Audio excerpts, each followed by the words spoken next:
नमस्कार, मैं हूं कैलाश जायसवाल और आप देख रहे हैं भारत 24। भारत 24 के खास कार्यक्रम जनता का मूड में आज हम पहुंचे हुए हैं डोंगरगांव। डोंगरगांव एक ऐसा विधानसभा क्षेत्र है जहां पर दलेश्वर साहू जो है वो यहां पर कांग्रेस के प्रत्याशी है, वहीं भरत वर्मा को भाजपा की प्रत्याशी बनाया गया है। दोनों प्रत्याशी मैदान पर हैं और जमखम से दोनों अपनी प्रचार में लगे हुए हैं। लेकिन हम जनता का मूड जानने के लिए यहाँ पर पहुँचे हैं। वो जनता जनार्दन हमारे साथ हैं जो 7 तारीख को मतदान करेंगे और 3 तारीख को अपना रिजल्ट बताएंगे। सीधे चलते हैं हम कांग्रेस प्रत्याशी के जो यहाँ पर आए हुए हैं, उनसे हम जानेंगे कि आखिर में 10 साल का कार्यकाल कैसा रहा और किन मुद्दों को लेकर आप जनता के बीच जा रहे हैं। मैं जानूंगा कि ये जो 10 साल का कार्यकाल था आपका, वो कैसा रहा, आप किन मुद्दों को लेकर आप जनता के बीच जा रहे हैं। देखिए, हमारे 10 साल का जो कार्यकाल रहा है बहुत बेहतरीन हुआ है और गांव-गांव, गली-गली में विकास हुआ है, शहर में विकास हुआ है। और रह गए मुद्दे की बात, आपको पता है हमारे कांग्रेस का मुद्दा हर व्यक्ति को मजबूत करने का है, चाहे किसान हो, मजदूर हो, जवान हो, महिलाएं हो। हम इन मुद्दों को लेके जा रहे हैं। विकास, व्यक्तिगत विकास हो, लोग आर्थिक रूप से सक्षम हो और निश्चित तौर पे जो हमारी सरकार की योजनाएं हैं उनसे जनता को लाभ मिला है। सरकार की योजनाएं, किसान के मुद्दे हैं लेकर जनता के बीच जा रहे हैं, हर वर्ग को लाभ मिला है सरकार से, क्या कहेंगे इसको लेकर? ये सरासर झूठ है। कांग्रेस के राज में सभी वर्ग परेशान हैं और इनका जो विधायक हैं उनका 10 साल का जो कार्यकाल है उसमें 5 साल तो यही बोलते रहे कि हमारी सरकार नहीं है। इस साल इनकी सरकार रही, उसके बाद भी विकास कार्य ठप है। आप जिस सड़क से अभी चल कर डोंगरगांव आए होंगे उसकी हालत आप देख रहे हैं। जो सड़कें पुराने समय में बनी हुई थी उनकी मरम्मत कराने की भी स्थिति में लोग नहीं हैं और विकास तो एक ढकोसला है। यहाँ पे हर समय हर वर्ग का व्यक्ति इस सरकार से परेशान है, इनके भ्रष्टाचार से परेशान है, इनकी अव्यवस्था से परेशान है। विधायक पूरी तरह से फेल है। विधायक पूरी तरीके से फेल है। 10 साल से विधायक रहे हैं, क्या विकास कार्य हुए? कुछ भी विकास नहीं हुआ है, ना ही रोड का आप देख रहे हैं। रही सवाल बात महिलाओं के ऊपर, मैं लेके बोलना चाहूंगी, शराब का इतना भ्रष्टाचार। ऐसा ही है, हम नहीं कहते कि कोई भी मतलब राजनीति शराबबंदी करेगा, बट क्या है, हमारी जब सरकार थी तो एक लिमिट में शराब बिकता था। लेकिन जब से कांग्रेस गवर्नमेंट आई हुई है, गली कूचे चौराहे हर जगह शराब बिक रही है। उससे महिलाओं को बहुत ज्यादा परेशानी है। महिलाओं को बहुत ज्यादा परेशानी हो रही, शराब गली गली बिक रही है, क्या कहेंगे लेकर? बिल्कुल झूठ है ये। पिछले, मैं नगर पंचायत अध्यक्ष संध्या साहू, मैं अपना नाम बता देना चाहती हूँ। पिछले सरकार, इन्हीं की सरकार है जो शराब के लिए मतलब शासकीकरण किया गया है ना। तो इनका कहना सरासर झूठ है। और महिलाओं के बारे में जो बोल रहे हैं, महिलाओं के लिए हमारी सरकार ने जो योजनाएं बनाई हैं, जो आज महिलाएं सक्षम हैं, कर्ज माफ किए सबसे पहली तो समूह की जो महिलाएं थी उनके लिए, और अभी जो कंपोस्टिंग खाद बना रहे हैं गांव-गांव महिला समूह, महिलाएं बहुत खुश हैं, युवा वर्ग बहुत खुश है, सभी वर्ग बहुत खुश है। डोंगरगांव में ऐसी क्या और आवश्यकताएं हैं जिनको अभी जरूरत है?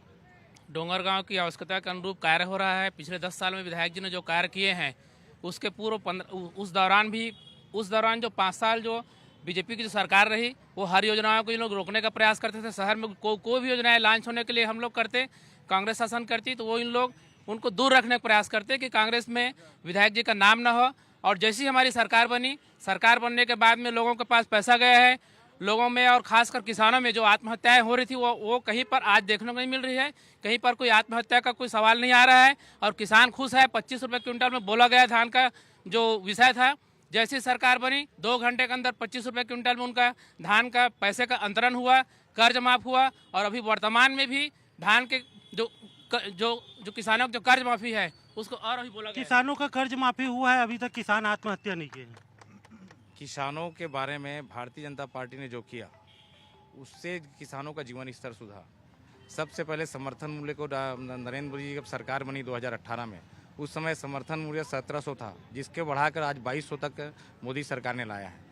किसानों को किसान समृद्धि योजना के अंतर्गत उनके कार्ड बने। किसानों को जो विद्युत कनेक्शन देते थे वो भारतीय जनता पार्टी की सरकार ने दिया। 1 लाख रुपए की राशि से 5 पोल और उसको बोर खुदाई का पैसा मिलता था, जो कांग्रेस सरकार आने के बाद बंद हो गया। स्थानीय समस्याएं किस प्रकार? स्थानीय समस्या, आप जिस जगह पर है, आज जिस डोंगरगांव पर है, आप मेन रोड का हाल दे सकते हैं। आप यहाँ से आप कल मोहला जाने वाले हैं, आप मोहला जाइएगा, आप देखिए डोंगरगांव नगर पंचायत की सीमा में जो सड़कें आती हैं उन सड़कों का क्या हाल है। यहाँ पे विश्व स्तरीय नालियाँ बनती हैं, आप देखेंगे सड़क से ऊपर नाली का काम क्या होता है। नाली का काम होता है पानी का बहाव करे, लेकिन हमारे डोंगरगांव में इस तरह की नालियां बनी है कि नाली का काम नाली नहीं कर पा रही है। इस तरह की और बहुत सारी जैसे शिक्षा की किस प्रकार की समस्याएं हैं यहाँ पर समस्याएं ही समस्याएं हैं। यहाँ समस्याओं का समाधान करने के लिए कांग्रेस पार्टी पूर्ण रूप से विफल है और साथ ही साथ यहाँ की नगर पंचायत भी विफल है। क्या कहते हैं दोनों प्रत्याशी मैदान पे, इस बार किसकी सरकार? भाजपा की सरकार आएगी और पूर्ण बहुमत के साथ आएगी, और हम नरेंद्र मोदी जी और हमारे राष्ट्रीय अध्यक्ष के साथ पूरे लोग कंधे से कंधा मिलाकर रहे। आप यहाँ की समस्याओं के बारे में बोल रहे थे ना, यहाँ का देखो बाजार पूरा सड़ गया बाजार। 15 साल से यहाँ पे कांग्रेस की सरकार है, बता दो एक भी काम कोई अच्छा हुआ तो। सिर्फ इन लोग बोलते हैं हम लोग वो बनाए गार्डन, अरे 4 गार्डन बना है, देखो एक भी गार्डन में अगर कोई काम हुआ तो बताओ। यहाँ के गड्ढे देख लो, हमारे इस रोड के गड्ढे देख लो और ये बाजार का गड्ढा देख लो, हर रोज आदमी गिरता है मरता है। तो क्या किए इन लोगों ने?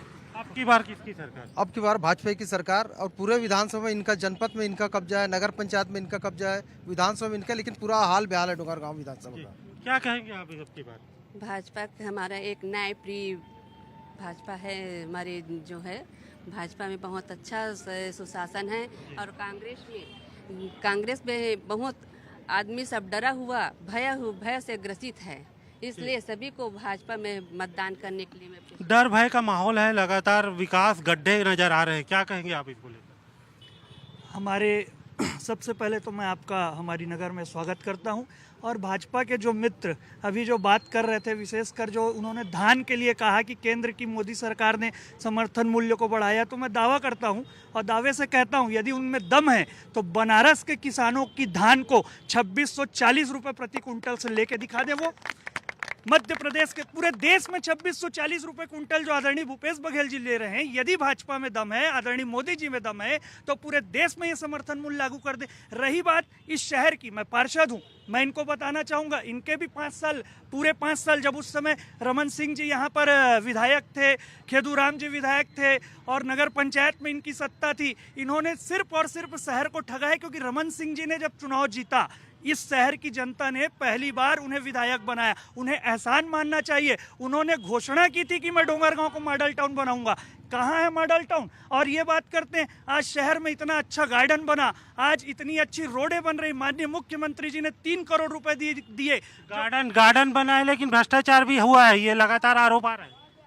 इनके समय का गार्डन कोई नींद से पूछिए, जो इनके समय में लक्ष्मी नारायण गुप्ता के समय में जो गार्डन आया था 75 लाख रुपए का, क्या किया उसका? आज तक उस गांव में मट्टी के अलावा कुछ नहीं पहुंचा है। पहले सवाल ये खुद से करें, फिर हमसे पूछे। हम तो डोंगरगांव को गार्डन का स्वरूप दे दिए हैं, गार्डन बना के आज लोग वहां जाकर टहलने जा रहे हैं। इनके गार्डन में, इनके कार्यकाल में, इनके मुख्यमंत्री रहते, इनके नगर के अध्यक्ष रहते, कौन टहलने गया इनके गार्डन में? मट्टी के अलावा कुछ नहीं मिला। बैली गाड़ा वालों को रोजगार देने के नाम से एक तरफ खोद रहे थे, एक तरफ पाट रहे थे। सड़क में गड्ढे हैं कि सड़क में गड्ढे हैं कि गड्ढे में सड़क है? भारतीय जनता पार्टी कहती है कि यहाँ के सड़क दुरुस्त नहीं है और विश्व स्तरीय नाली का निर्माण होना चाहिए। तो मुख्यमंत्री जी जब यहाँ के विधायक थे तब अभी तक के डोंगरगांव को अछूता क्यों रखें? आज जब नाली निर्माण हो रहा है या सड़क निर्माण हो रहा है, जब कोई निर्माण होता है, थोड़ी बहुत जो समस्या आती है उसको अगर ये मुद्दा बनाते हैं तो मुझे इन पर हंसी आती है। और एक बात और कहना चाहूँगा कि अभी यहाँ पर जो गार्डन की बात को कर रहे थे, क्या भारतीय जनता पार्टी ने कोई गार्डन बनाया है? क्या कोई गार्डन बनाया है? ये आपके सामने। स्टेडियम की बात करते हैं, उसकी भ्रष्टाचारी वो खुद बताएंगे कि कैसा उन्होंने स्टेडियम बनाया था, जिसका स्वरूप बदल कर हम उसको अब रूप दे रहे हैं। जिनका इन्होंने स्वरूप बनाने की कोशिश की वो कुछ था ही नहीं, अब हम उसको रूप देने जा रहे हैं। लगातार दोनों प्रत्याशी मैदान में है, क्या कहेंगे इसको लेकर? भैया गार्डन वार्डन कोई बहुत बड़ा मुद्दा नहीं है, रोजगार बहुत बड़ा मुद्दा है। धान का आप कर्जा माफ कर रहे हो, ठीक बात है। किसानी वोट नहीं देते, बाकी युवा रोजगार भी वोट देते हैं, बाकी महिलाएं भी वोट देती है। ये बहुत बड़ा मुद्दा है। किस प्रकार से समस्या है? अब की बार भाजपा सरकार लगातार हमारे साथ में है। बेरोजगारी भत्ता की बात आ रही है। बेरोजगारी भत्ता है, पहले तो सरकार बोली थी कि पूरे छत्तीसगढ़ में जितने बेरोजगार है सबको भत्ता देंगे करके। आज मैं यहाँ सब लोग बैठे, इनके बच्चे लोग पढ़े लिखे 12वीं पास है, कोई बता दे मेरे बच्चे को मिलता है करके। यहाँ कुछ नहीं है। बाद में ऐसा क्राइटेरिया बनाया गया, 17 लाख में 1 लाख लोगों के पास बेरोजगारी भत्ता मिल रहा है। 10 साल से विधायक रहे हैं, किस प्रकार की और यहाँ पर कमी है जो जरूरत है यहाँ पर? मेरे नज़र से तो सारी चीज़ कमी है। बेरोजगारी भत्ता की बात करते हैं तो बेरोजगारी भत्ता में क्या 2500 में काम चल जाएगा क्या? आप ही बताइए। क्योंकि ना ये नरवा गरवा घुरवा वाला कार्यक्रम में करोड़ों रुपए खर्च होता है, परंतु उसी को बेरोजगारी के लिए किसी को 5 व्यक्ति को भी अगर सरकार नौकरी देती है तो उसमें फायदा होता है। किस प्रकार की विकास की जरूरत है यहाँ? महिलाओं के लिए तो यहाँ पानी की मुद्दा है, पानी नहीं मिलती और हम लोग कई बार वहाँ नगर पंचायत में जाकर शिकायत भी किए हैं, लेकिन कोई ध्यान नहीं देते, ना अध्यक्ष है ना पार्षद। और यहाँ पानी की बहुत समस्या है। महिलाओं की बात आप कर रहे हो तो जी, समस्याएं लगातार आती जा रही, किस प्रकार की समस्याएं हैं?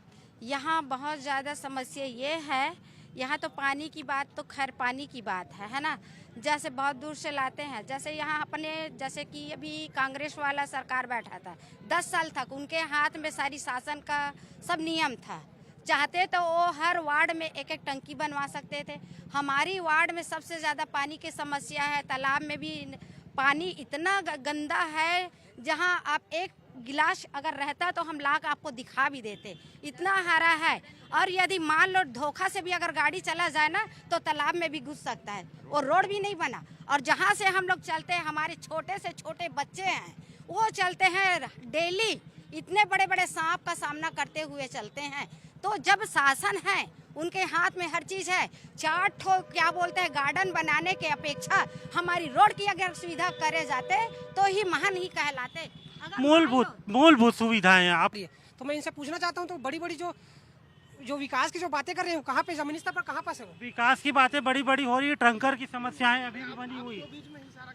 आप बताइए विकास कहाँ नहीं हो रहा? क्या रोड नहीं बन रही? क्या नाली नहीं बन रही है? क्या पानी की व्यवस्था नहीं है? समस्या हर जगह आती है। अगर आपका घर निर्माण भी करोगे तो आपको भी समस्या होगी। अगर रोड बनेगा तो थोड़ी समस्या होगी, हमको उसको कॉपरेट करना है। अगर आप उसको मुद्दा बनाएंगे तो यह आपका विवेक। दलेश्वर साहू जिंदाबाद। लगातार मूलभूत सुविधाओं की समस्याओं का सामना करना पड़ रहा है यहाँ पर आम नागरिकों को। 10 साल आपके विधायक रहे, क्या कुछ किया उन्होंने? 10 साल हमारा उठा के देखिए और 10 साल इनका उठा के दिए। 5 साल इनके विधायक डॉक्टर रमन सिंह क्षेत्र के हमारे मुखिया, पूर्व मुख्यमंत्री छत्तीसगढ़ शासन के यहाँ के विधायक रहे, उनका 5 साल देखिए। फिर खेदू राम जिनको दूरबीन से खोजना पड़ता था, उनका 5 साल देखिए। और 10 साल हमारे कार्यकाल का देखिए, जो जनता के बीच में रहे हैं, है ना। यहाँ पे सांस्कृतिक भवन हुआ करता था, जो हमारे पूर्व मंत्री हमारी महिला बाल विकास श्रीमती गीता देवी के द्वारा बनाया गया है। 10 साल उनकी जर्जर स्थिति थी, वहाँ की जर्जर, उसका सूद नहीं लिया गया। जो सार्वजनिक चीज़ है, जो हर लोगों की वहाँ पे जरूरत है, शादी ब्याह सब, माननीय दलेश्वर साहू जी के आने के बाद उसका जीर्णोद्धार हुआ। और भवन हमारा अंबेडकर भवन माननीय दलेश्वर साहू जी के द्वारा बना। रोड की जो बात है, माननीय दलेश्वर साहू जी के द्वारा ही गली गली में रोड बना है। इनके डॉक्टर रमन सिंह के द्वारा, इनसे पूछो क्या विकास कार्य कराया गया। खेदू राम जी के द्वारा क्या विकास कार्य कराया गया, पहले इनसे इनका 10 साल का हिसाब पूछो ना। एक बड़ी समस्या ये आ रही है कि दलेश्वर साहू के ऊपर ये सीधा आरोप लगाया जा रहा है कि मूलभूत जो जनसंपर्क की राशि है वो अपनी पत्नी के नाम पर लिया जा रही है। इसको लेकर आप क्या कहेंगे? बहुत हास्यास्पद है। लगातार आप लोगों को पता होगा, मीडिया वाले हैं, लगातार महिलाओं को संगठित करके, उनकी टीम को संगठित करके लगातार उनके लिए काम किया जा रहा है, उनको मजबूत किया जा रहा है।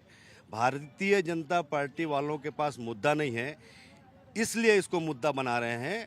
और आप देख लीजिएगा, आने वाले समय में हमारे डोंगरगांव विधानसभा की महिलाएं देत दनादन पंजा में देगी। आप विश्वास करें, ये झूठा आरोप है। तो आरोप प्रत्यारोप का दौर जारी है। प्रत्याशी भी लगातार मैदान पे है और अपने वोटरों को रुझाने में लगे हुए हैं। अब देखना यह होगा कि आने वाले जो 7 तारीख है उस पर मतदाता जो है किस तरीके से किस तरफ अपना रुझान देते हैं। कैलाश जायसवाल, भारत 24, रायपुर।